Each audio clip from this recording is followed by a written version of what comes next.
Belíssima tarde a todos.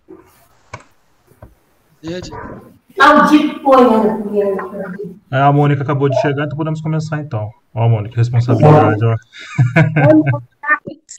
Ai, boa tarde, queridos. Perdão pelo atraso. Oi, Samanta, muito prazer. Boa tarde. O meu computador estava cansado, sei lá, aí demorou para ligar. Bom, começaremos com um poema aqui. Sou feita de retalhos, pedacinhos coloridos de cada vida que passa pela minha e que vou costurando na alma. Nem sempre bonitos, nem sempre felizes, mas que me acrescentam e me fazem ser quem eu sou. Em cada encontro, em cada contato, vou ficando maior. Em cada retalho, uma vida, uma lição, um carinho, uma saudade. Que me tornam mais pessoas, mais humanas, mais completas. O poema é de C. Pizimete. No dia de hoje, pessoal, a gente teremos aqui conosco, ministrando a aula, nossa querida Samanta Lodge. Cara, eu conheci a Samanta na Pampédia, falando sobre a Anália Franco. Sensacional, demais, adorei. E é uma aula que eu carrego comigo memórias, assim, bem lúcidas. E a Samanta, ela é professora de História e pesquisadora sobre as mulheres. Doutora em Educação na área de História da Educação. Samanta, boa tarde.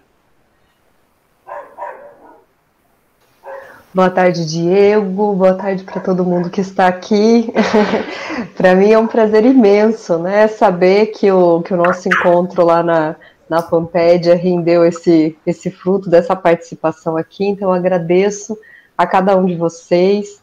E conversei bastante com a Marta esses dias. E, assim, desde o encontro, né, com o Diego, com a UD, sempre foi uma coisa muito gostosa. Eu lembro quando eles falaram, mas nós somos de Pinhal, e a ideia era que a gente se encontrasse um dia pessoalmente, né? Mas em meio a essa pandemia, né, não temos o que fazer, né? Então eu agradeço por esse convite e vou trazer algumas coisinhas para a gente conversar sobre esse ser feminino, mas eu já adianto que eu gosto de muita interação, né? Então, se a gente conseguisse dialogar mais do que eu ficar falando aqui, eu vou trazer algumas ideias, e eu acho que aí seria legal a gente conversar e dividir um pouquinho as experiências para falar sobre esse ser feminino. Então, agradeço a cada um de vocês que está aqui, né, nesse sábado à tarde, para fazer uma coisa, eu acho que tão interessante, que nós gostamos, né, de falar um pouquinho mais sobre as mulheres. Se vocês pudessem ver a minha mesa agora, vocês iam descobrir que para falar sobre isso, eu só vou usar basicamente uma referência, né? E não sei se eu vou conseguir usar todas que eu planejei, mas nós vamos falar um pouquinho sobre isso. Então hoje, né, 5 de junho de 2021, hoje é o Dia do Meio Ambiente, né? Eu não poderia deixar de lembrar desta terra que nos acolhe, que nos recebe, né? E que recebe de volta tanto descaso, tanta destruição, e eu acho que nós temos muita responsabilidade sobre esse planeta que nos acolhe, né? Porque essa terra tem sido tão poluída, tão arrasada, explorada em nome de um lucro, né? De poucas pessoas, pouquíssimas mesmo, que acabam se apropriando das riquezas dessa terra, né? Mas mesmo assim essa terra resiste e eu acho assim que talvez vocês compartilhem disso e que a gente tem muita felicidade quando estamos próximo à natureza, quando podemos sentir esse ambiente natural, ainda bem colocado. Eu pelo menos tenho uma impressão que é como se estivesse recarregando, né, todas as baterias do ser, onde a gente respira fundo, agradece, né, por estar nessa terra, E a gente pode usar, né, esses momentos para pensar o que a gente tem feito para cuidar dessa natureza que nos dá tanto e pede pouquíssima coisa em troca, né? Então, eu só queria começar falando sobre esse dia do meio ambiente, que eu acho tão importante. E hoje, então, também é um dia que eu estava esperando desde o início de abril, quando comecei meus primeiros diálogos com a Marta, né?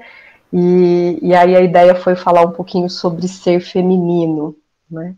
É um tema que me é muito caro em todos os sentidos, eu me preocupo bastante com a questão da mulher, e aí eu tento entender isso um pouco pelo viés do espiritismo, mas tento entender toda essa questão considerando também os aspectos históricos, né? Como historiador, a gente não foge muito disso, e de uma série de construções sociais que estão colocadas e que ainda, né, a gente precisa conversar bastante, né, sobre esse ser feminino. Uma outra coisa que eu queria colocar, e aí, né, enquanto pessoa que se afeta, né, muito facilmente por esse mundo que nós aqui estamos, né, ainda de expiação, de provas, e que a gente ainda tem que ver tanta coisa ruim, né, então eu queria também colocar aqui nas nossas preces, nas nossas melhores orações, a jovem espírita, né, a Vitória Melissa Mota, que foi assassinada, né, um crime terrível nesta semana, um feminicídio, e ela, né, uma jovem que sempre se posicionava do ponto de vista espírita e que acabou sendo fatalmente assassinada, né, por um jovem. E aí nesse caso também, né, eu acho que também é um jovem que precisa das nossas preces. Eu não me sinto à vontade, né, em julgar o jovem, porque eu acredito que ele também seja um espírito que precisa de acolhimento, de trabalho, né, e que acabou complicando ainda mais a encarnação dele, né, mas principalmente lembrar a jovem Vitória, que teve a vida interrompida de uma maneira tão brusca. E eu começo lembrando essa jovem, né, primeiro, como falei, essa história me abalou muito fortemente, porque nós temos um grande amigo em comum, então boa parte aí do que ele passou, dessas dores, foram compartilhadas nesses últimos dias, então eu acho que isso me impressionou um pouco mais. Mas por quê? Porque ainda pensar o ser feminino envolve, né, não só eu fazer um passeio por toda uma literatura que me é muito interessante, muito cara, né, que são aí colocadas dentro da Revista Espírita, né, que foi publicada pelo Allan Kardec, mas para pensar de fato, né, como nós, infelizmente, ainda estamos longe, né, de conseguir entender esse ser feminino como um ser de direitos, né, como um ser que tem vontade própria, como um ser que pode fazer escolhas. Então, infelizmente, a nossa sociedade parece que ainda cerca um pouquinho, né, esse ser feminino, as mulheres, que de repente, por se colocar, né, ou como ela colocou para o rapaz, né, que ela não estaria interessada nele, causar esse tipo de revolta, né? Então eu sei que isso é um assunto que incomoda um pouco, mas de fato, né, por mais que a gente tenha alguns direitos já estabelecidos do ponto de vista jurídico, o tratamento e o respeito em relação à opinião da mulher ainda não é, de fato, colocado como igual diante da nossa sociedade. Então, para refletir sobre o ser feminino, né, eu queria dizer que esse feminicídio ele me abalou muito, né, em termos de apresentação, porque não adianta a gente pensar só numa literatura que traz alguns princípios do que é essa mulher, do que são esses direitos, se nós não encontramos isso na prática, né? Nós, enquanto sujeito, o que nós estamos fazendo de fato para colaborar com o fim dessa violência, né? Então, é um assunto muito complexo. Eu suspeito porque eu acredito muito na educação. Então, eu acho que se nós levarmos tudo pelo caminho da educação, onde a gente desenvolva mais a questão dos afetos, a questão da solidariedade, né, a cooperação, eu acho que a gente consegue diminuir essa situação de violência. Mas nós temos que trabalhar todos juntos, né, e pensar mais diretamente o que nós temos em relação aí ao ser feminino. Então, basicamente, eu escolhi, né, algumas revistas espíritas. Eu peço desculpa por ter uma certa limitação em termos de espiritismo, então eu conheço muito pouco de literatura recente e de publicações que são mais comuns, e eu tenho, assim, nessa minha trajetória dentro do espiritismo, eu me dedico muito à leitura do próprio Allan Kardec, né? E aí poderíamos dizer, então ela está numa ala radical, como colocam muitas vezes. E eu acho que, na verdade, nem é tanto isso, mas é entender as bases, né, do que seria essa doutrina, que, enfim, eu querendo ou não, está entrelaçada com a minha vida desde que eu reencarnei, para ter explicações firmes, né, da minha jornada e de algumas coisas que acontecem. Eu acho que só a doutrina espírita até hoje conseguiu me trazer essas respostas, né. Então, pensando aqui, eu gostaria de lembrar uma publicação da Revista Espírita que está no ano de 1866. Eu uso essas versões mesmo da FEB, né? A minha coleção toda é dessa. Ainda é uma das que eu me dou muito bem. E nessa revista, né, de 66, logo na revista de janeiro, no número 1, nós temos um artigo que diz o seguinte: as mulheres têm alma? Né? É uma dissertação espírita, justamente trazendo, né, essa discussão. E aí, as mulheres têm alma? Alguém já leu esse texto do Kardec? É muito igual, velho. Tô até assustado. Então, não, Marcelo, é bem interessante. E aí, assim, a gente tem a B. Souza falou que sim, ou ela não sei. Mas, então, assim, é bem interessante, porque desculpa. Então, o B. Souza falou que sim. E nesse caso, né, nessa dissertação espírita, a grande questão é essa. Por quê? Se nós pensarmos ali na metade do século XIX, o movimento das mulheres, né, estava muito aguçado. Nós encontramos as sufragistas, né, as mulheres pedindo direito a voto, e etc. E aí saía, né, algumas questões, mas será que as mulheres têm alma? Porque, do ponto de vista da inteligência, muito se questionava, né, as capacidades e as inteligências das mulheres. Estava colocado principalmente no universo masculino. 1866, as mulheres ainda não tinham conquistado na França, por exemplo, o direito de frequentar escolas secundárias, que vem mais diretamente em 67. As universidades ainda eram puramente masculinas, né? E de repente vem uma dissertação espírita como essa. E os espíritos colocam, né? Que é claro, as mulheres têm alma, né? Então que isso seria uma forma de negação, né, de alguns princípios, relacionando aos mais diversos povos, não estava falando exclusivamente das mulheres.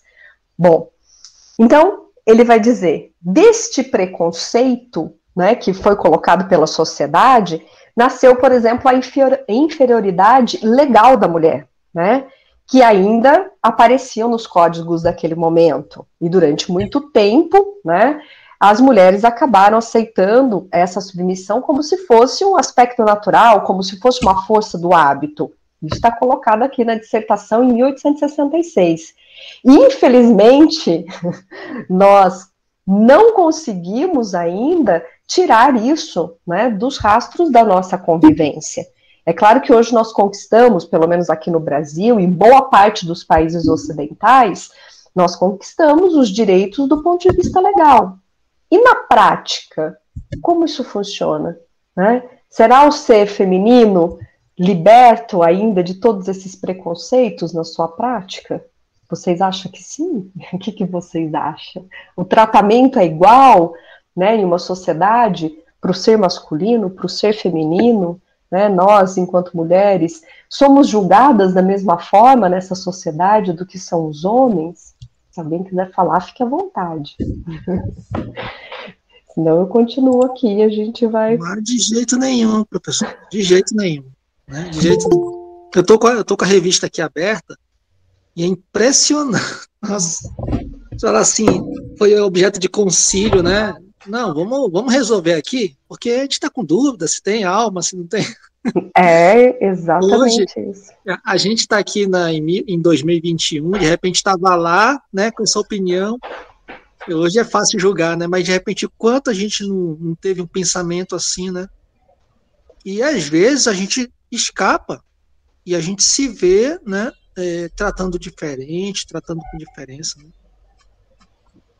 Marcelo, legal você comentar isso, porque isso não é uma coisa que acontece só do ser masculino para o ser feminino. Infelizmente, né, pela forma como nós fomos criados e por estabelecer alguns preconceitos, né, às vezes nós mesmas mulheres acabamos reforçando alguns tipos de preconceitos que acontecem.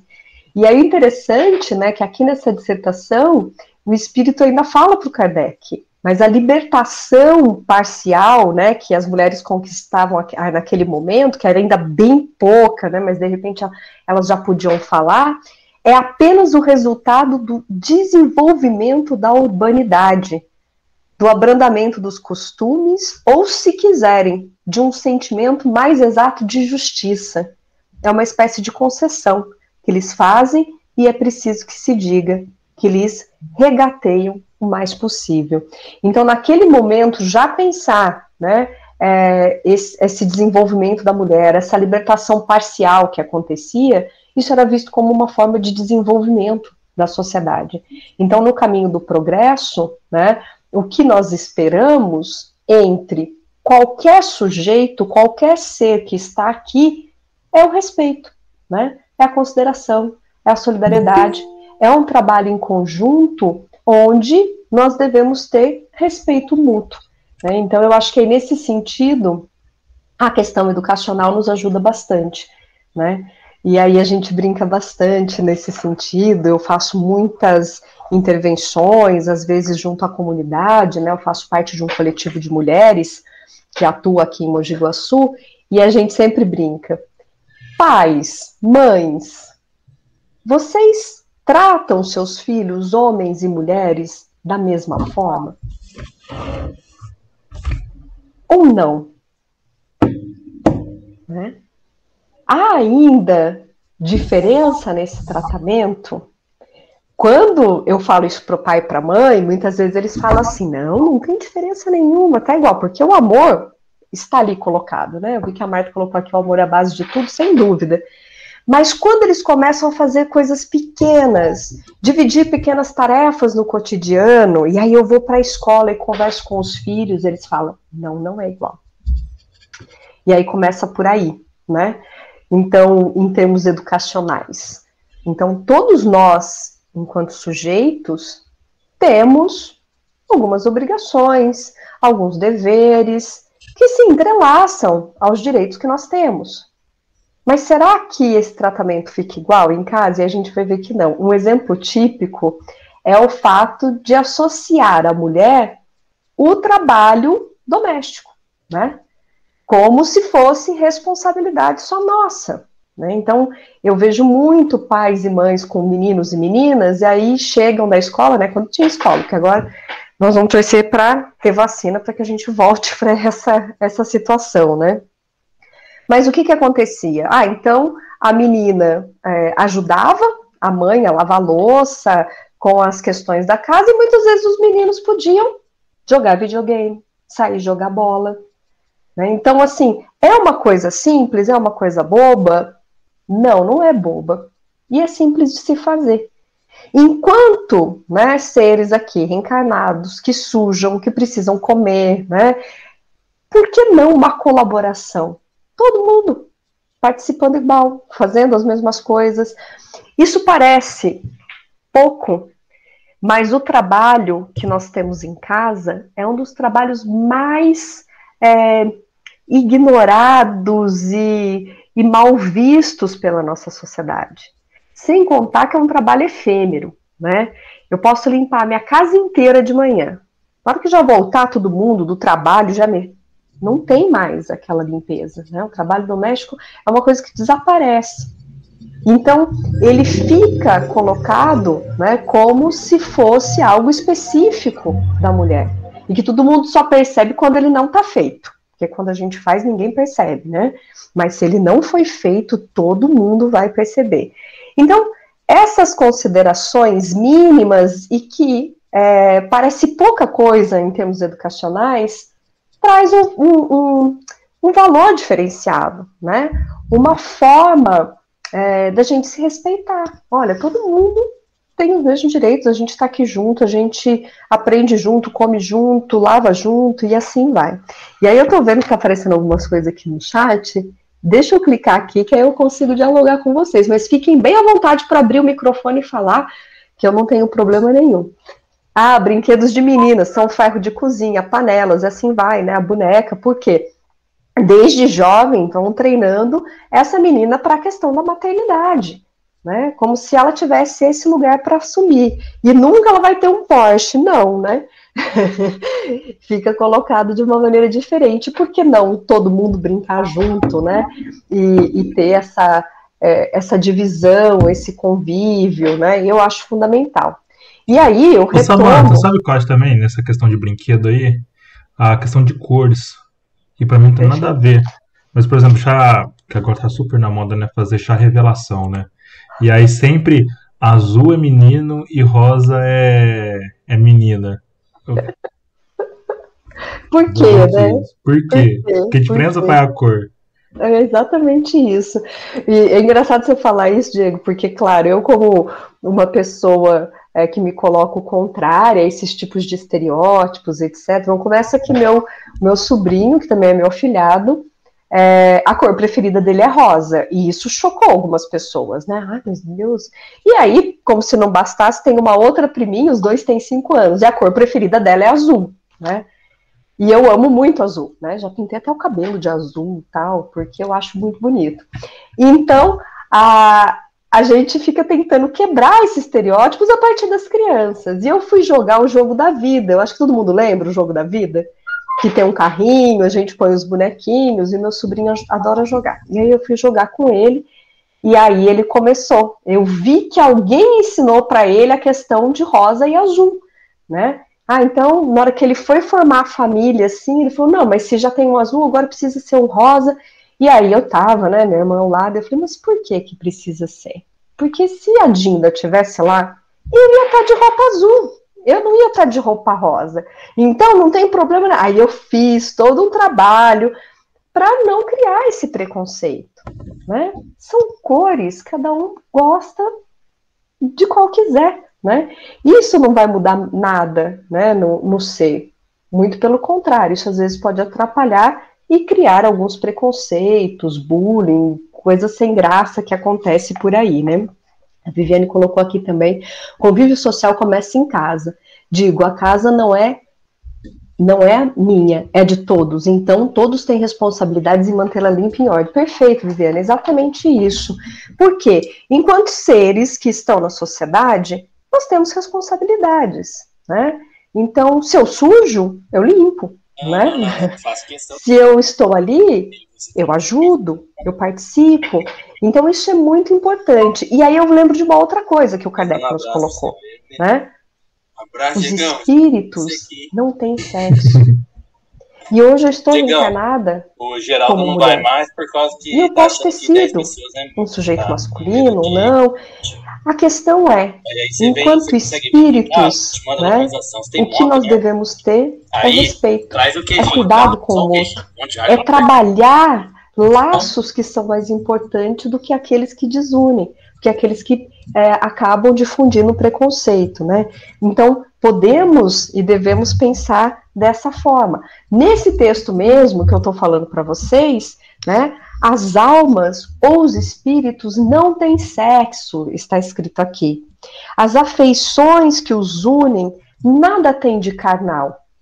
E por isso mesmo, não mais duráveis, porque fundadas numa simpatia real e não subordinadas às vicissitudes da matéria. Então, nós precisamos começar a pensar dessa forma, né? E aí continua nesse texto. Os sexos só existem no organismo, são necessários à reprodução dos seres materiais. Mas os espíritos, sendo criação de Deus, não se reproduzem uns pelos outros, senão pela qual os sexos seriam inúteis no mundo espiritual.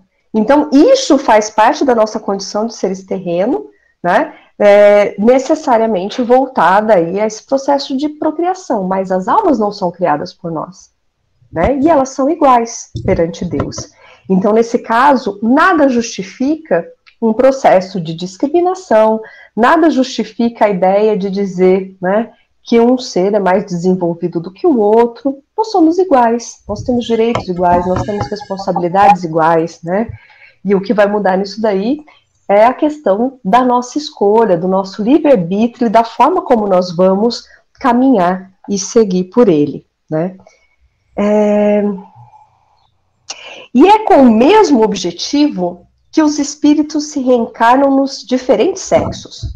Porque, aquele que foi homem poderá renascer mulher, e aquele que for mulher poderá nascer homem, a fim de realizar os deveres de cada uma de suas posições e sofrer-lhes as provas.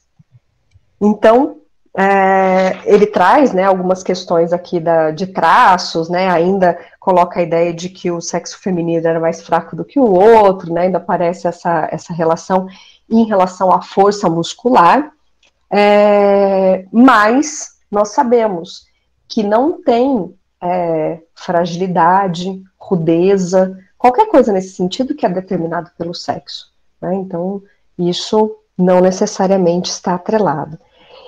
E nesse caso, né, ele termina aqui, só vou para a última frase. Eu separei tanto texto, eu estou olhando aqui no relógio, já estou ficando desesperado, que eu não vou conseguir passar nem pela metade, mas tudo bem. A última frase é a seguinte, desse texto. Com a doutrina espírita, a igualdade da mulher não é mais uma simples teoria especulativa. Já não é uma concessão da força à fraqueza, mas um direito fundado nas próprias leis da natureza.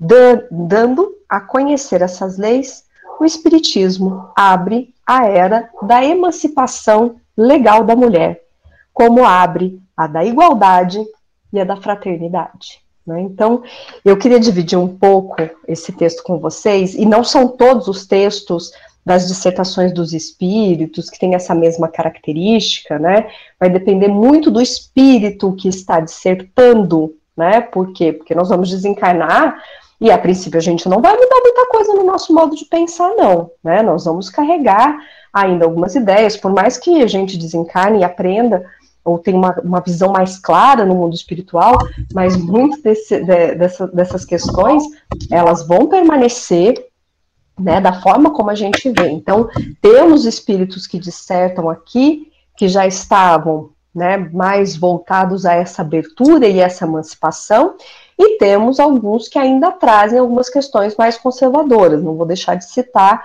né, senão parece que a gente está burlando aí parte dos estudos do Kardec. Mas, basicamente, há um reconhecimento desses direitos como se fossem naturais. E como, né, a ideia de segregação, de colocar a mulher num papel menor, fosse algo criado pelos homens, e não pela natureza, e não por Deus. Né? Então eu queria começar falando sobre esse texto, porque eu acho que ele nos ensina muito. Sem esquecer, né?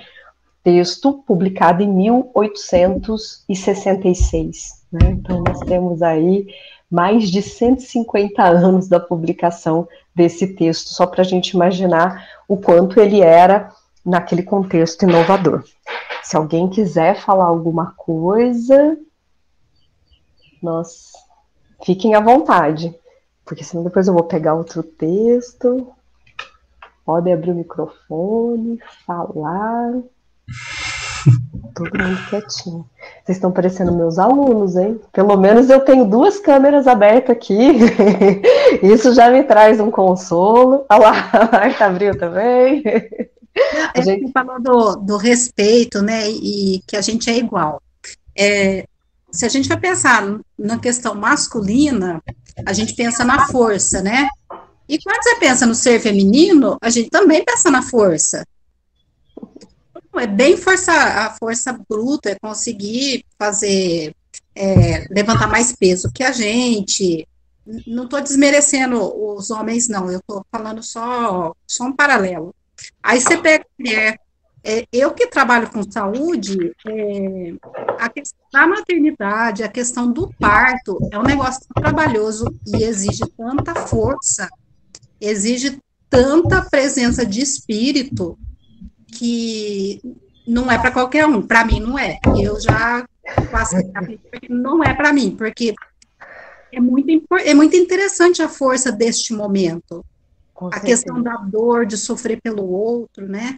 Então, os dois têm lados que, quando colocados na balança, dá um equilíbrio perfeito. Eu acho interessante isso que a Marta colocou, né? Eu também não tenho filhos biológicos, mas sem dúvida alguma, né? Que força é essa? Aliás, quando medem em escalas de dor, né? O parto ultrapassa qualquer escala de dor que seja possível, né? Do ser humano aguentar. Mas diz que a mulher esquece depois, por isso que ela resolve ter o outro, né? Porque eu já li uma série de estudos, não é? Então, questões mais científicas falando que é isso mesmo, e que depois, né, tem essa relação com a maternidade que a mulher esquece, porque realmente é uma força. E não só isso, né, eu acho assim, a força, às vezes, da própria amamentação, que aparece como uma coisa muito simples, muito fácil de fazer, mas não é. Ela é super complicada, né, tanto em termos de que às vezes machuca a mulher, mas de persistência, de abnegação e etc.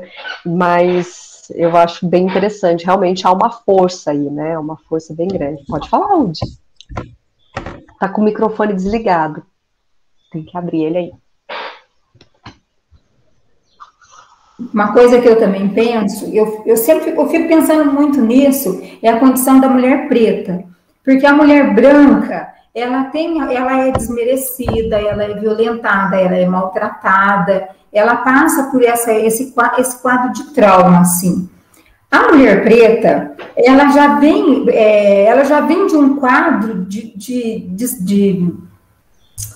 desmerecimento, vamos contar assim. Então, era assim, eu tenho que cuidar dos filhos da minha ama, da minha senhora, eu tenho que cuidar deles, velar por eles, oferecer meu leite, oferecer meu viço para ele. O que sobra, eu dou para o meu filho. E esse ser que eu dou o meu colostro, ele vai ser meu algoz e o torturador do meu filho. Nós estamos muito próximo dessa estrutura de escravidão, então eu penso que tem muita ferramenta que a mulher branca precisaria de aprender com a mulher preta. Então, quando a mulher branca, ela levanta a bandeira do feminismo e ela fala grandemente, eu acho que a mulher negra, nesse momento, ela sai na frente por um histórico de segundo lugar, primeira perdedora. Aí o filho dela fica a revelia. Depois ela ainda tem que ver o filho dela sofrer, se reorganizar para continuar a levar a vida dela, que já foi colocada, aí já está no terceiro plano. Então, quando eu vejo esse quadro do feminino, assim, as mulheres, eu sinto uma grandeza pela... Não estou falando pela minha cor, não. Eu estou falando pelo histórico que a gente estuda. Ai, Udi, e ainda eu vou complementar, né? Queria que fosse só no passado, como você está colocando assim pra gente, mas continua.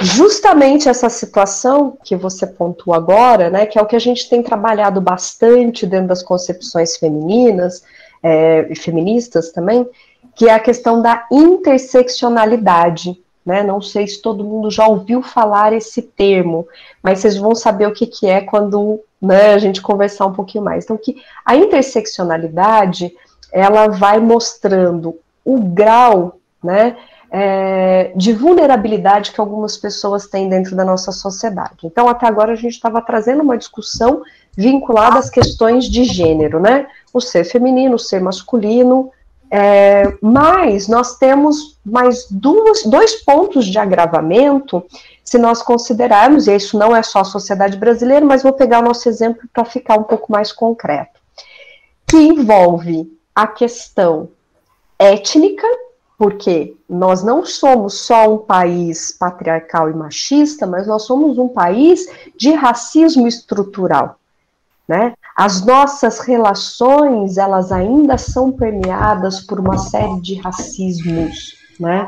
De preconceitos, né? De falta de reconhecimento de que o Brasil tem muito e deve agradecer a essa cultura e essa forma de vida dos africanos que vieram para cá, foram escravizados, torturados e mesmo assim resistiram e deixaram contribuições magníficas para a nossa cultura que não são reconhecidas, assim como não são reconhecidas as contribuições dos nossos indígenas. Então, nós temos um país de racismo estrutural que não se livra dele, ou que às vezes quer colocar no nível da brincadeira os seus preconceitos, as suas formas estereotipadas de ver as pessoas, e ainda dizer, mas que frescura você se incomodar com isso, né? Ou colocar, como o pessoal fala agora, tudo isso é um grande mimimi.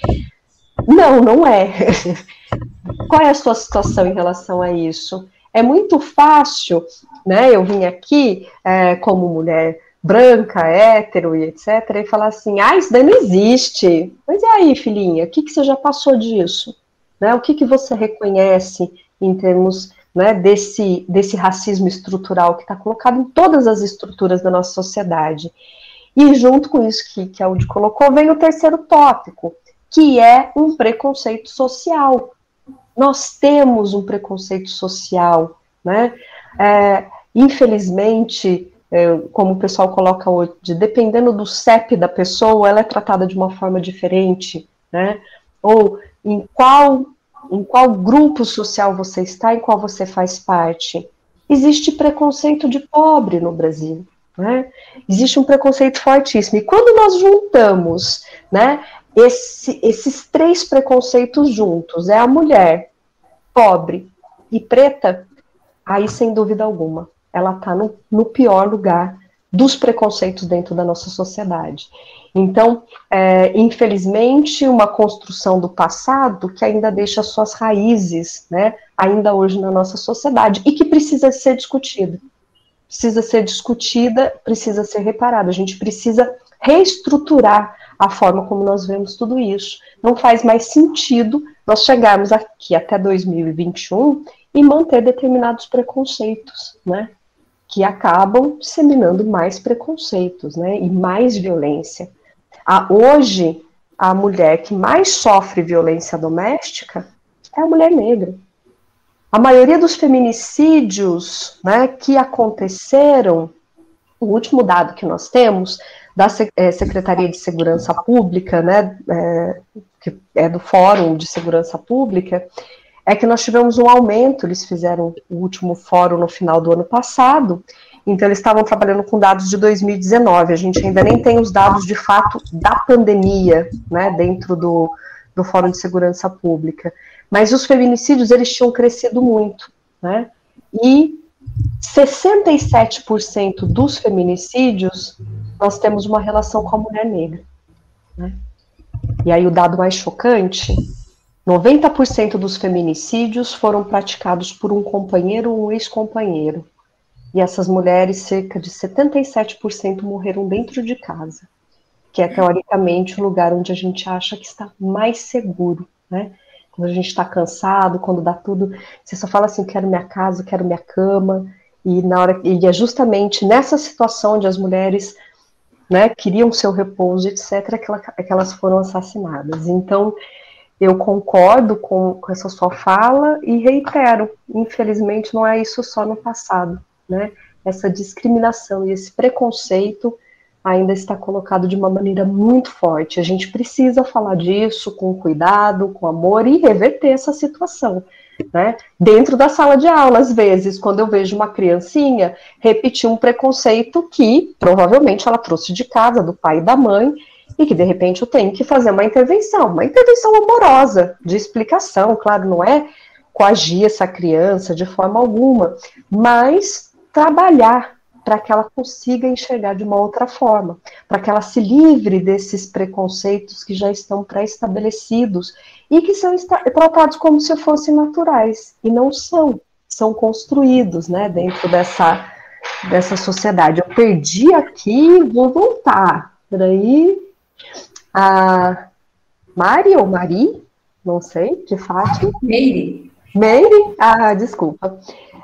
E ainda nos dias de hoje, os noticiários trazem informações sobre mulheres negras escravizadas. Há muito que evoluir. Infelizmente, é verdade, Meire. Então, precisamos mesmo dialogar sobre isso, né? Dialogar e tentar estabelecer. E eu acho que no nosso convívio, a gente consegue fazer bastante interferência, né, em cima desses preconceitos, trabalhar, explicar, né, em ambientes familiares, onde a gente pode ser mais bem recebidos, e eu acredito que isso faz diferença.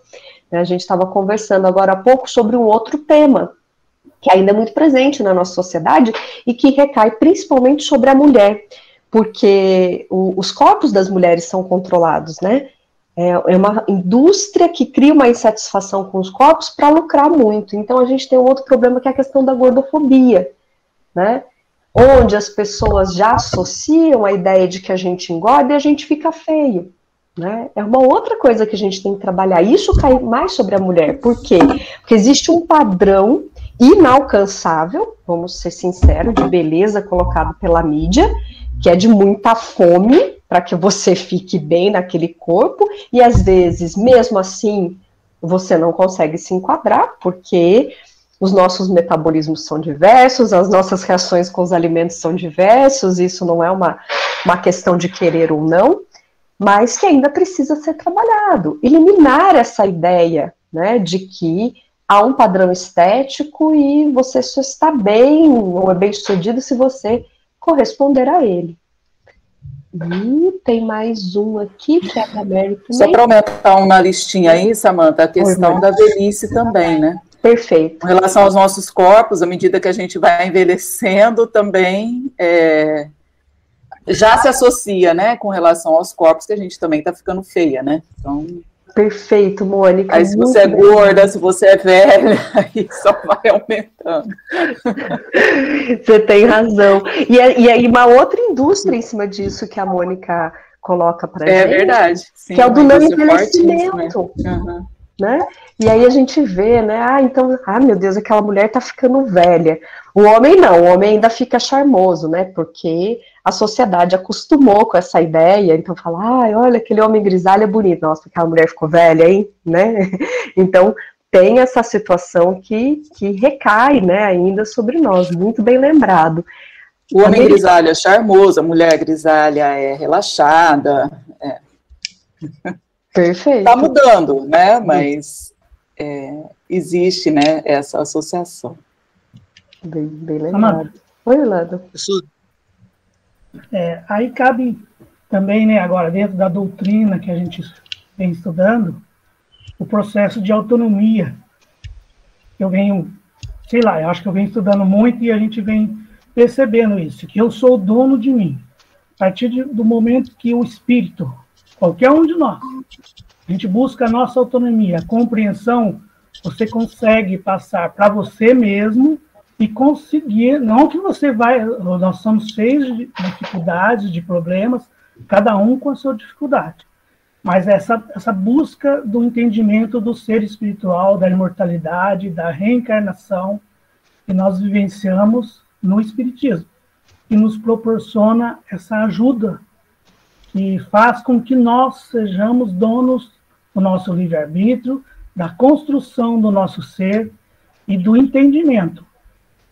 Vendo que, como você colocou lá no caso da menina, do feminicídio, do moço, que a gente tem que fazer preces para ele.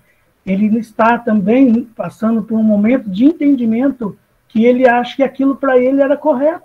Olha só, né? Então é muito gradativo a nossa escala evolutiva para nós buscarmos essa compreensão. Perfeito. Orlando, você colocou uma questão que a gente nunca pode esquecer, que é a questão do livre-arbítrio, né? E aí vem, né, o fato de que o Espiritismo nos permite fazer algumas escolhas, né? Nós temos consequências em relação ao livre-arbítrio, mas nós podemos escolher o caminho que nós desejarmos, né? E eu acho que isso é fundamental. Então, se eu escolho começar a mudar o meu entorno, combater os preconceitos, eu garanto que a gente consegue muita coisa, né, nesse sentido, de respeito. Então, se, por exemplo, alguém vem e me faz uma piada de mulher, de gorda, de velha, de negra, seja qual piada for, né? Qual é o meu trabalho se eu quero mudar, né, essa relação? Eu vou rir ali para perder meu amigo? Ou, de repente, eu vou falar, nossa, mas você tem certeza que esse é o nosso caminho, né, debochar, fazer qualquer coisa nesse sentido? Nós podemos fazer intervenções, né? Isso não significa brigar com o sujeito, né? É claro que eu confesso que nem sempre eu estou muito didática, muito disposta, né, como ser humano falível. Tem dia que a gente não está, assim, muito inspirado, mas nós podemos. E esse trabalho eu acredito que faz diferença, sim. E eu acho que o Marcelo está no trabalho, eu vi que ele queria falar, nós vamos esperar ele voltar e eu passo para ele a questão. E a Meire também colocou aqui, ainda há meninas domésticas servindo, né, para a iniciação sexual dos filhos dos seus patrões, infelizmente. E aí coloca uma outra coisa também aí, Meire, que é a questão de que a maior parte das mulheres também que se prostituem para buscar uma sobrevivência também são aquelas que são, né, que estão numa situação social muito desfavorável, né? É uma grande ilusão, né, imaginar também que, por exemplo, uma vida de prostituição é uma vida fácil, né? E ela não é.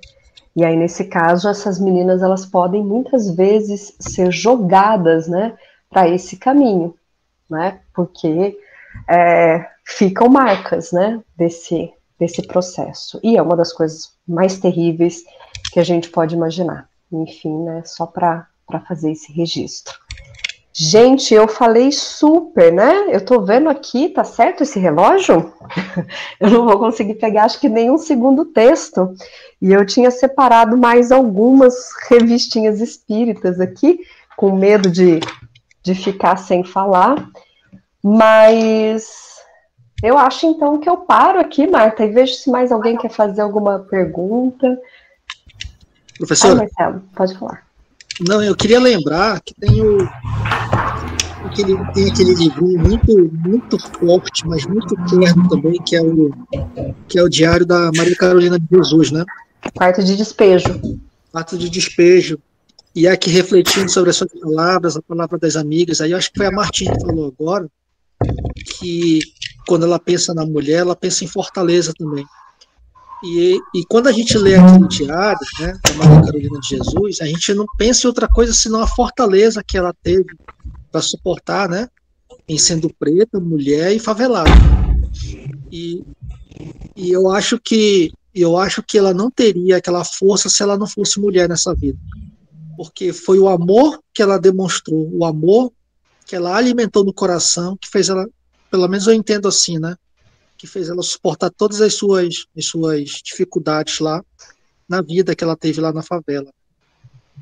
E é incrível essa lembrança do Marcelo, né, porque a Carolina de Jesus escreveu esse livro em 1966, né, enfim, falando de tudo aquilo que ela sentia, e somente este ano ela teve, né, um reconhecimento de fato, a contribuição, né, que ela nos trouxe para refletir as condições da mulher negra no Brasil. Esse ano ela recebeu o título de doutora honoris causa, né, da Universidade Federal do Rio de Janeiro, um reconhecimento, acho que mais do que justo a todo esse trabalho e essa discussão social que ela traz a partir da reflexão da própria vida, né. Sabe uma coisa que eu fico pensando e que eu fico entristecida? A gente tem a oportunidade de estar nessa encarnação aqui no Brasil. A gente tem muitas facilidades, apesar das agruras, a gente tem, por exemplo, eu posso sair, eu posso vestir a roupa que eu quiser, eu posso ter o cabelo do jeito que eu quiser, tem muitas coisas que eu posso, né? E o setor feminino, ele não entende isso como um momento de buscar o melhor, vamos assim dizer, para a categoria feminina, né? A gente vê que o pessoal se perde muito, a superficialidade do entendimento, leu lá na internet, no Facebook, não procurou, não estudou, e toma aquilo como bandeira, e a causa, ela se perde. A força, ela sofre com isso, né? E a minha tristeza é isso. A gente tem essa oportunidade, diferente de ver uma mulher que mora num país que ela tem que andar de burca, tem que andar atrás do marido. A gente tem essa facilidade e não se permite, não aproveita, né? É muito estranho, né? Ô, Marta, eu vou te falar uma coisa. Tem uma colega, a gente fez faculdade junto, né? E a família dela era... Enfim, eu acho que ela era do Irã e ela tem família, né, em outros países, mas enfim, ela vem de um setor muçulmano e a gente se encontrou há uns 3 anos atrás, que ela estava morando em João Pessoa e a gente se reviu e tal. E aí ela veio me falar que ela foi visitar as parentes dela, né, e elas são todas mulheres que andam de burca e tal.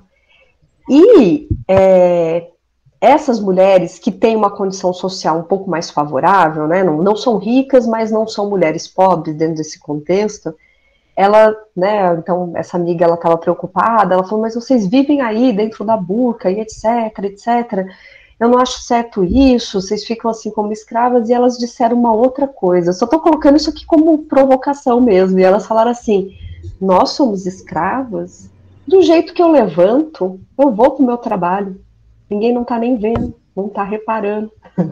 Vocês, para sair de casa, vocês precisam se arrumar, porque a sociedade está cobrando, está fazendo isso.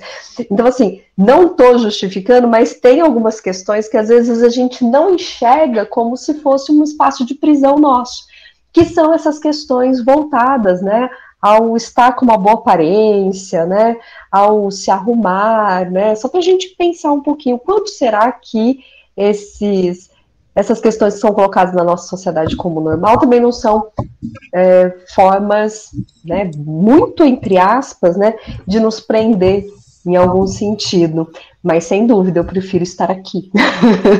Agradeço por isso. Eu não sei se eu nem ia conseguir andar atrás de alguém, para mim tem que ser lado a lado, nem à frente nem atrás, né, mas lado a lado, dividindo espaços, dividindo vidas, né, quando, pelo menos eu sempre penso, relações saudáveis são assim, né? São de troca, são de respeito, são de carinho, né? Ninguém à frente, ninguém atrás. Mas aí um processo também de respeito entre os sujeitos. Mas eu só quis colocar isso porque eu sempre pensava da mesma forma, né? Aquelas mulheres trancadas nas roupas. E quando essa minha amiga me falou isso, eu fiquei com vergonha. Porque eu falei, não, é verdade, eu jamais saio da cama e vou para qualquer lugar desse jeito, né? A gente vai pentear o cabelo, vai arrumar alguma coisa, e até que ponto isso não é também uma forma de nos fechar dentro de alguns espaços. Acho que o Diego quer falar. Engraçado, eu estava conversando com uns amigos meus, e a gente sempre tem uns papos meio muito cabeça, né? E aí a gente estava conversando sobre homossexualidade. E aí eu falei, pô, Jefferson, né? Eu queria saber o ponto exato onde isso acontece, né? Dessa parte de sexualidade. Aí ele pegou e me explicou, porque até então, se você for olhar para a Grécia, né? Para essa parte grega, era muito normal ter isso. E era tão normal ter essa parte de homossexualidade que a mulher era servia praticamente para procriação. Perfeito. Absolutamente para procriação. Então não tinha nem voz para nada. E aí ele falou assim, cara, estudei e tal, e o momento exato foi na onde o catolicismo começou, que inclusive tem um Velho Testamento. Porque eles tinham que matar esse negócio de pensamento, né? De construir seres pensantes, porque a Grécia era isso, era pensamento, pensamento, pensamento. Aí na hora que ele falou isso, eu falei, nossa, verdade. Só que isso me chamou uma outra atenção. Eu fiquei até feliz pelo acontecimento, mas me chamou uma outra atenção interna. Que foi, eu falei, caramba. Foi nesse surgimento do catolicismo que a mulher começou a ter direito a alguma coisa. Porque até então,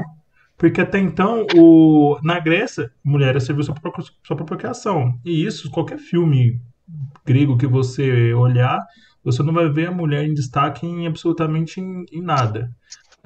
Mas quando você olha para o testamento, alguma coisa assim, você começa a olhar. Quando você olha para o catolicismo, o Velho Testamento e para a construção de tudo, você tem os primeiros indícios de que a mulher tem que ser amada, tem que ir ao centro da casa, e aí começa a ter alguma coisa. E isso eu fiquei horrorizado. Confesso que fiquei horrorizado. Eu até esqueci da conversa do assunto inteiro, eu fiquei calado depois da conversa. Falei assim, caramba. Ô, Diego, mas aí eu vou só fazer uma observação nisso tudo, tá? Fica à vontade. Deve. E uma coisa, né? Uma coisa a gente pensar nessa história, e aí tudo que você coloca da Grécia tem razão, era isso mesmo. A mulher só servia para fazer os novos guerreiros da Grécia, né? Eles não acreditavam ser possível um amor verdadeiro entre homem e mulher. O amor para eles só era possível entre homens porque era uma coisa entre iguais. E aí é nesse contexto que nós vamos ter a Safo, né? Eu gosto de falar da Safo, então vou falar rapidinho. Não sei se todo mundo aqui já ouviu falar. Safo foi uma poetisa, né? E ela estava na ilha de Lesbos e ela se revoltou com esse fato de que a mulher não era digna para ser amada. Então ela falou, bom, se nós somos colocados para fora do amor, eu proponho que as mulheres se amem como iguais, né? E não dependam aí especificamente do homem. E é daí que vem algumas questões que nós temos na nossa linguagem, como por exemplo, essa mulher é uma safada, né? Que vem de Safo, ou a ideia de mulheres lésbicas, que eram as mulheres da ilha de Lesbos, né?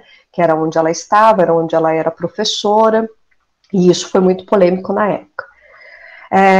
Ela era extremamente inteligente, quando a gente tem acesso aos textos da Safo dá para ver, entretanto, o único filósofo antigo que cita ela é o Platão para falar que ela era bonita, né? Então essa era a relação com a mulher aí nessa antiguidade. Em Roma, a mulher tinha, né, ela tinha uma liberdade um pouco maior, pelo menos dentro de casa, né? Essa ideia que a gente tem da mama, da mãe romana, ela já começa a aparecer em alguns contextos. E aí nós temos o cristianismo, mas aí eu estou falando do Cristo, né? Que traz a ideia de que nós somos todos iguais. Sim. É aquele que vai ouvir o homem, que vai ouvir a mulher e que vai colocar a criança em um outro espaço, porque deixar vir as minhas criancinhas, que delas é o reino do céu. Então ele muda completamente a lógica que estava estabelecido. Mas aí nós temos uma outra construção, que a igreja não aceitava, e aí, vamos chocar, né? Estou falando do ponto de vista histórico, a igreja não aceitava o cristianismo como ele era de fato. E o que foi a formação da igreja católica foi uma mistura do discurso colocado pelo Cristo com uma série de outros elementos que já estavam colocados no paganismo, tá, romano, que era baseado no grego, né, porque desde por volta aí do século IV a.C., quando Roma invade territorialmente a Grécia, eles acabam trazendo a cultura grega para o ambiente romano. E uma das coisas que eles mudam completamente é todo o conteúdo dos deuses, né, fazendo os correspondentes dos deuses gregos com nomes romanos. E aí você tem um discurso da mulher como importante no seio da família, mas ao mesmo tempo a institucionalização de que a mulher não podia mais ser uma representante divina. Por quê? Porque isso ainda era aceito dentro do paganismo.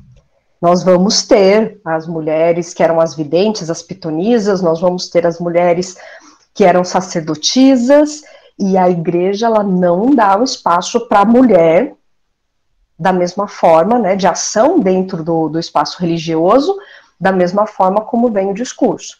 Tanto é que a mulher, pós-criação da igreja, ela tinha duas opções. Ou ela era santa e seguia exatamente os caminhos colocados aí do que deveria ser feito através da Virgem Maria, ou ela não prestava, né? Tinha seguido os passos de Madalena, não tinha meio termo. Ou você era santa, ou você era outra, né? E nesse contexto, a gente vai ver uma discrepância muito grande e uma distorção daquilo que Jesus colocou, né? Porque a instituição ela é restrita. Você não tinha mulheres, né, cuidando de igrejas. Você não podia ter, embora tenha, né, um caso não muito solucionado, mas você não tem uma papisa. Você não tem mulheres cardeais nos grandes espaços da igreja. Isso foi estabelecido desde sempre. Então, só para problematizar um pouquinho, né, porque quando a gente pensa a situação da mulher hoje, ela se aproxima muito mais daquilo que a gente chamava de cristianismo primitivo, que era aquilo colocado, né, por Jesus, e não exatamente o que vai ser estabelecido. Até hoje, as mulheres não são cardeais, elas não chegam nos altos cargos da igreja. E isso reflete uma construção também, que na verdade não é tão libertadora assim da mulher. Só para polemizar um pouquinho. Professora, pode falar. Então, eu vou lembrar de outro livro aqui. Você falou, e eu já estava pensando nesse livro agora, porque ele é todo construído em cima da perspectiva feminina também, né? Que é aquele livro das Brumas de Avalon, que é da Marion Zimmerberger, né? Então, ela construiu todo o livro sempre da perspectiva feminina e mostra lá que é a releitura do mito do rei Arthur, né? Que é muito bonito, né? Ainda que o livro seja bem forte, e ela feminista também como era, ela quis dar o tom, né, da presença feminina no mundo e naquela época, que era justamente na época em que estava, né, acabando ali a sociedade celta, né, a sociedade antiga, onde as sacerdotisas tinham um papel predominante, né, e não era Deus, era a deusa, né, que eles veneravam. E o final foi justamente a predominância do pensamento, né, cristão, né, da igreja, não digo cristão, mas o pensamento da igreja, que acabou por soterrar ali o pensamento feminino e o sagrado feminino ali naquela época, né? É claro que é uma lenda, mas fala muito da sociedade naquela época também. Mas é muito bem lembrado, Marcelo, né? Porque se nós formos um período um pouco anterior do que é colocado, nós vamos pensar aí no final do século XV, por exemplo, um livro que foi adotado pela igreja, que é o Malleus Maleficarum, né? Que é o martelo das feiticeiras, o martelo das bruxas, que é o manual do inquisidor, né? Então, a igreja não se propôs a fazer um livro para descobrir, né, quem eram aí os hereges, mas quem era a mulher herege, porque as mulheres foram as que foram mais queimadas nas fogueiras, né? Isso já tinha acontecido antes, por exemplo, antes de sair o livro, com o Joana d'Arc, né? E isso vai ser sistemático nesse período, né, da Idade Moderna, né? Matar a bruxa, reprimir a mulher, enfim, tirar toda essa relação justamente que ela tinha com o sagrado, com a natureza, com os outros movimentos, ou de repente uma coisinha que a gente tem aqui no Brasil, né? Tô com uma dorzinha de cabeça, vamos fazer um chazinho de capim-cidreira, você mistura um pouquinho de hortelã. Isso era visto como bruxaria, né? O que a gente faz tão... Ainda mais aqui no interior, quem não tem mortinho em casa, quem não tem tá perdendo tempo, eu tenho. E realmente, a gente faz um chazinho para dor de cabeça, para dormir bem, para relaxar. Isso era considerado bruxaria, né? Então, essas mulheres podiam ser queimadas. Então, pensar esse ser feminino ao longo da história muitas problematizações, né? Muitas coisas que nós temos para pensar. Gente, eu vou só correr rapidinho aqui o chat, que eu tô com medo de deixar passar algumas questões. A Meire estava falando aqui, né, da questão da autonomia. Eu concordo plenamente com você, para a gente usar a roupa que quiser, ter o corpo que puder, quiser, e fazer nossas escolhas, sem dúvida alguma, é maravilhoso, né? Como nós estávamos falando, eu concordo, Orlando concordou também. o Bessouzinho colocou aqui, vivemos uma ditadura, e é contra isso que nós temos que lutar, né? Nós temos que ter sentido de cooperação e contra, né, essas ditaduras, muito mais trabalharmos nesse processo de compreensão. E quando eu ouço o outro, se eu tiver como ouvir, dialogar, eu acho que as coisas funcionam bem melhor, né, para a gente tentar outros caminhos. E na Grécia, né, entre homens livres, quando nós estávamos falando da questão do amor, aí aparece um monte de mulher aqui que eu já gostei, né? A Judith Butler, a Angela Davis, Nancy Fraser, que vão trazer muitas contribuições, sem dúvida alguma, né? Eu acho que temos muito a aprender aí com essas mulheres, com a força dessas mulheres, particularmente dessas três, assim, a Angela Davis é uma que eu tenho muito amor, gosto muito de ler os textos dela, e eu acho que sempre aprendo bastante com ela, né? E é isso, gente. Eu acho que eu já extrapolei o nosso tempo combinado, peço desculpas. Ainda fiquei com algumas armas na mão aqui que eu não usei. Mas eu acho que é isso. Se alguém quiser colocar mais alguma questão, fique à vontade. Depois, se você quiser colocar como referência aí para a gente fazer pesquisa, também seria legal. Legal, eu vou te passar. E aqui, assim, os diferentes textos, tá? Alguns textos que eu selecionei sobre a mulher, que tem posicionamentos distintos, como eu falei para vocês, vai depender do espírito que está dissertando. Mas aí eu posso combinar de fazer essa listinha e passar para a Marta, e a Marta passa para vocês, se vocês tiverem interesse. Ficou faltando ainda falar viva Dona Nália. Ah, viva Dona Nália, porque, olha, de verdade, né, para falar da Nália Franco, eu sou suspeita, porque amo, e se um dia quiserem a gente conversa, faz um dia só de Anália, eu já me convidando para voltar. Viva Anália. E assim, eu ainda tenho um projeto, né, que, para mim, divulgar os próprios escritos da Nália. Eu gostaria muito que as pessoas lessem a Nália Franco para conhecer um pouco mais e ver a fortaleza que nós temos aí de mulher nessa figura aí. A gente teve algumas aulas que leva pelo menos para mim, né, o ponto de referência amar ao próximo. É muito interessante que é um elemento único que vai fazer da existência da gente uma coisa primorosa. É amar ao próximo, é respeito. Eu acho também. Eu acho que isso faz toda a diferença. É o diferencial do viver e existir, né? É bem interessante, acho que tem muita coisa para a gente pensar nisso tudo. Viva a mulher, viva a Nália, viva todo mundo. Viva. E assim, eu penso também que a gente, às vezes, a gente se posiciona num lugar de vitimização. Acho que vocês entenderam. Mas, assim, pelo seguinte, às vezes quem faz o vilão é a vítima. Aí a mulher, ela pega e vai apagando as luzinhas dela, vai apagando, vai escalando, e permite que o agressor venha e ocupe espaço. Então, eu penso que, às vezes, é importante a gente olhar para a gente e dar, sabe, aquela explosão de perfume, assim, e mostrar isso para as crianças, e mostrar isso. Eu trabalho com educação infantil. Uma mãe me procurou esses tempos atrás para falar da menina dela, que a pequenininha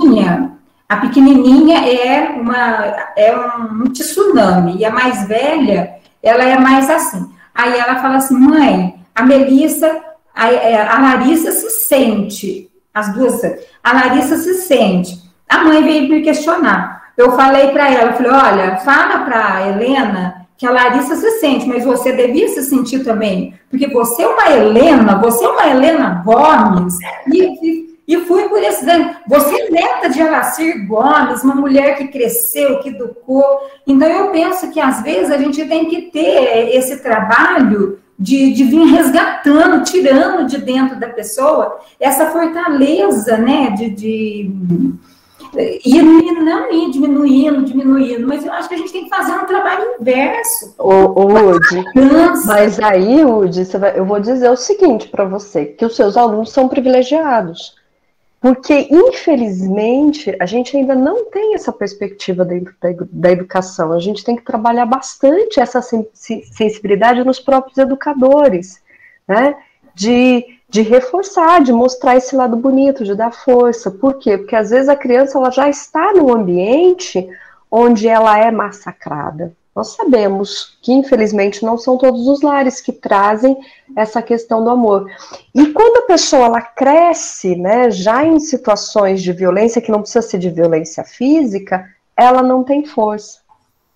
Ou, às vezes, ela não tem essa noção e chega na adolescência, ela cai em meio a um relacionamento abusivo, que é extremamente complicado, porque mina-se, né, o aspecto psicológico daquela pessoa, justamente fazendo um movimento contrário do que você faz com esses seus alunos e que é tão importante, né, que é de mostrar essa força, essa vivacidade, né. Então eu tenho muitos questionamentos quando a gente pensa a questão dos relacionamentos abusivos, né. Às vezes a mulher, realmente, ela não tem força para sair desse relacionamento. Por isso que a gente fala, né, em termos de ajuda, de socorro, que uma rede de apoio é muito importante.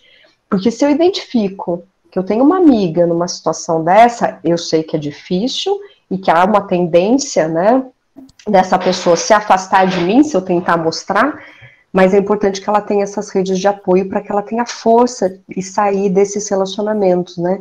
Porque às vezes é colocado como se fosse uma coisa que a mulher não quer fazer, mas às vezes ela não tem força, porque foi um histórico de massacre, né, foi um histórico onde essa força que seria tão legal que os educadores realmente colocassem e desenvolvessem, né, nesses sujeitos, ela vai ser minada. E aí a pessoa não tem essa força. Então o trabalho que você faz é muito importante de colocar isso, essa beleza, esse reconhecimento para os seus alunos, porque isso pode ter uma importância ainda maior, né, para que a gente consiga fugir desses espaços abusivos, né. E eu já tive relacionamentos abusivos, e eu acho que quase todas as mulheres já tiveram, eu sei que pode acontecer o contrário também, né, não podemos ignorar, só que a quantidade de relacionamentos abusivos em relação às mulheres é muito maior, porque nós ainda somos vistas como algumas pessoas que estão aqui para servir, né, sujeitos que de repente não podem ter opinião, ou, como aconteceu no caso triste que mencionei no início, eu não posso negar, né, e falar, não, olha, você é meu amigo, mas eu não gosto de você, né. Eu sempre falo para a Maria Laura, não deixa ninguém judiar de você, pelo amor de Deus. Você tem 3 mães e foi lavada com água mineral. Você tomou banho com água mineral, Maria Laura, agora você não me faz. É bem isso. Né? Normalmente é o que a gente tem para oferecer para as pessoas que estão em volta da gente, né?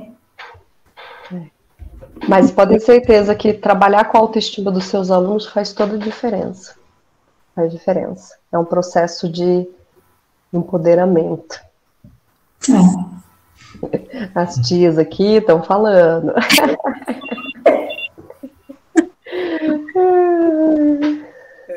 Só um comentário aí, Samantha. Claro.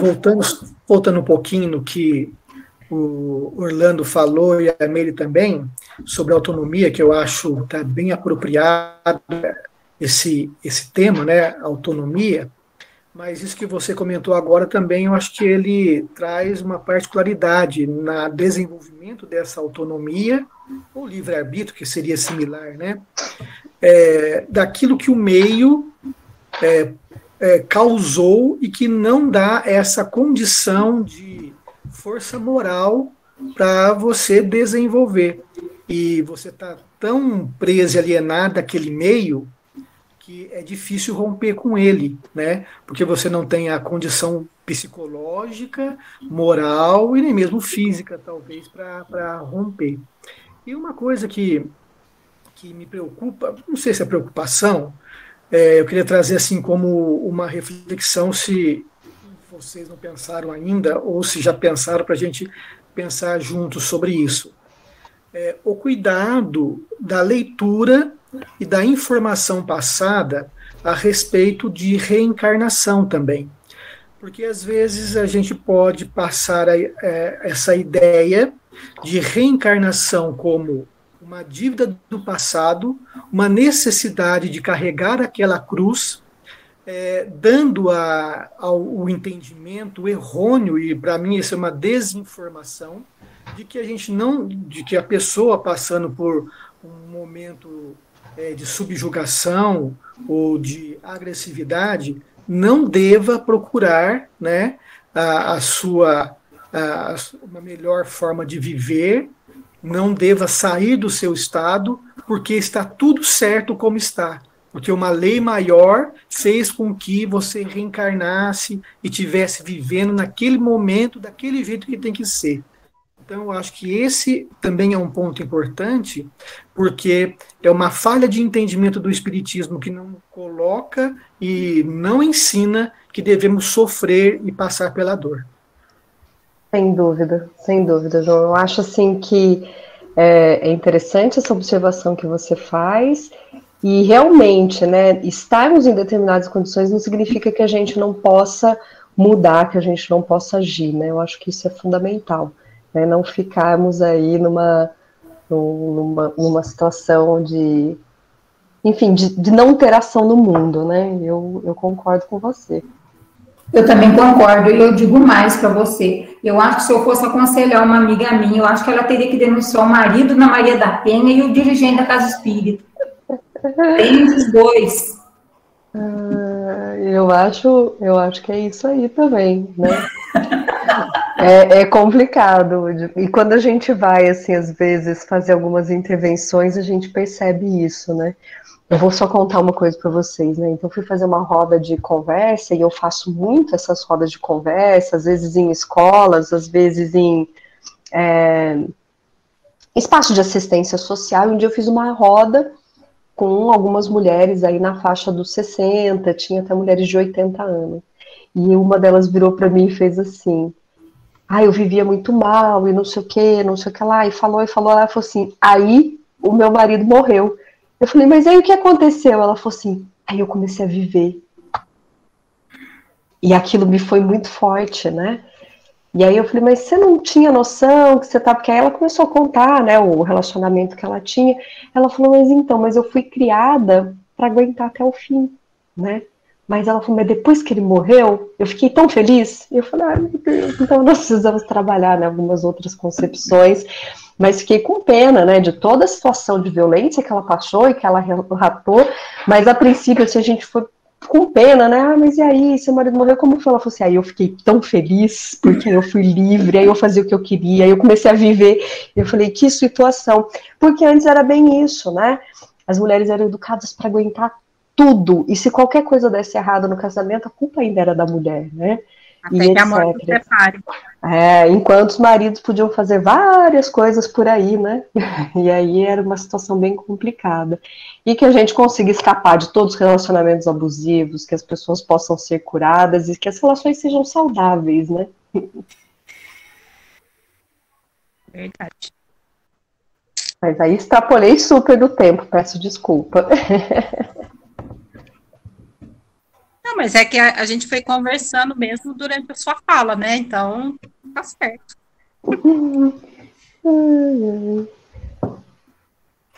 Muita ferramenta para refletir. Essas histórias de ambiente de casa espírita, aí também tem uma história. Teve uma moça que foi fazer uma palestra no centro que a gente participa, e ela falou em determinado momento que a gente tem dentro de nós, né, tanto a parte masculina quanto a feminina, né? Aí teve um rapaz, um senhor, né, já levantou, mas de jeito nenhum, não, e eu posso provar para você que não é assim não. Então ele ficou super bravo porque ele não quis. Ele não tem uma parte feminina. Nossa, mas a pessoa vê qual foi o bafafá na hora da palestra que ele levantou isso, mas de jeito nenhum, não é assim não. Aí foi muito assim, a gente já distante da época, a gente achava muito engraçado, mas na época foi todo constrangedor, porque na palestra espírita, né, que é todo mundo quietinho, uma polêmica no meio Aí eu tive que fazer, olha, acabou, que aí ela acabou a palestra na hora, porque não teve mais condição de continuar, porque o clima criado pelo amigo lá, meu pai do céu.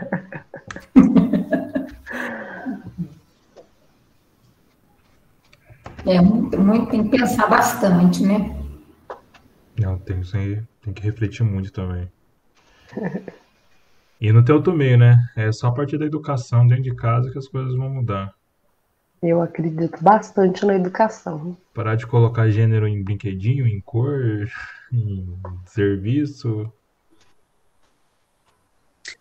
Deixa eu só falar uma coisa para terminar, Diego. Vontade. Para não falar mais, tá? Tá É bom. assim, eu vi escrito assim, ó. Prendam suas cabritas porque o meu Meus bode... bodes estão soltos.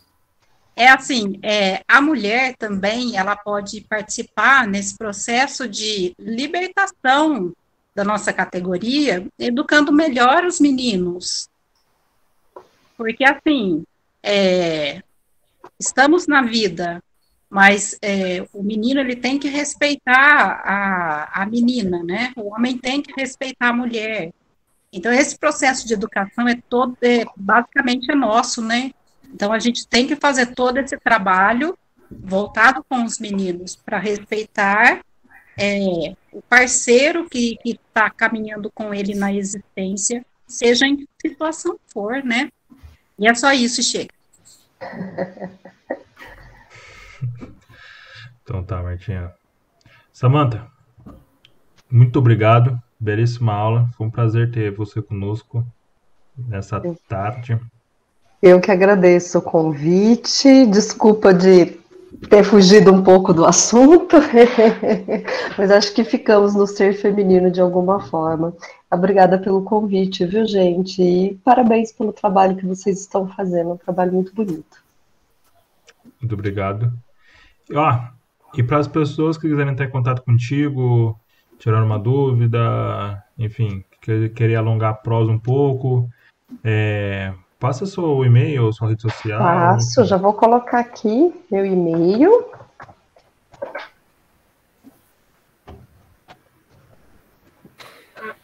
Aqui. E em redes sociais eu tô como Samantha Lodge, só. Aí tenho tanto conta no Instagram, mas por e-mail talvez a gente converse melhor. Eu tenho só uma dificuldade com diálogos, né, pelas redes sociais, porque, por exemplo, no Facebook, às vezes eu não entro muito, então às vezes eu fico perdida. Mas eu entro no e-mail todo dia, né? E se for necessário também a gente conversar, posso passar meu WhatsApp e a gente vai continuando a conversa se for necessário e será um prazer. Podem escrever à vontade. Muito obrigado. Café está na bolha. Eu já falei, né? Só a gente poder tomar vacina que eu vou aparecer. Quando todo mundo tomar vacina, eu vou te falar, nossa, a estrada vai ser pequena. Vai ser pequena, porque estamos bem próximos, né? Marcelo está só olhando. Você pode vir também, Marcelo. João, Orlando, Vivi. Vou falar isso, quando começou, só uma curiosidade. Eu não sei se vocês lembram do programa do Jô, todo mundo queria saber o que tinha naquela caneca. E a hora que a UD começou, a minha primeira indagação foi: o que será que tem na caneca da UD? Tinha chá de gengibre, João. A minha transparente, João. Ó, tá tão fundinho. A minha é água. Se era para chegar aqui, João, é água, tá? É chá de gengibre, João. Aliás, já tá faltando água aqui. Bom, mas eu vou, viu? Eu vou porque eu sei que o café de pinhal é muito bom. E o papo eu já vi que é ótimo, então... Bom, só um recadinho para quem quiser rever a aula da Samantha ou qualquer outra aula, ela foi gravada e será disponibilizada no canal do Movimento da Fraternidade, que lá tem uma playlist com todas as aulas gravadas para quem quiser rever e estudar. Uma dúvida é o seguinte: YouTube, entra normalzinho no YouTube, youtube.com, aí na busca você digita Movimento da Fraternidade, vai aparecer lá o emblema, o canalzinho, Aí você entra, vai em playlist, na aba de cima, e lá vai ter, aí você vai encontrar estudo.com, que está tudo catalogado bonitinho. E para encerrar essa belíssima aula, essa belíssima tarde, Ruth, pode fazer a prece de encerramento? Posso.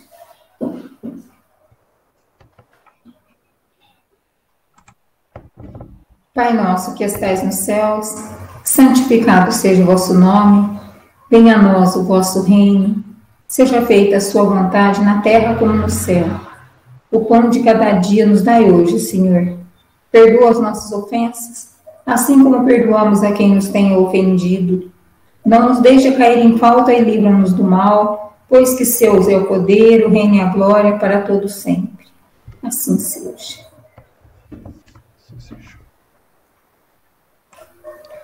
Muito obrigado pela presença a todos e até o próximo sábado às 14 horas.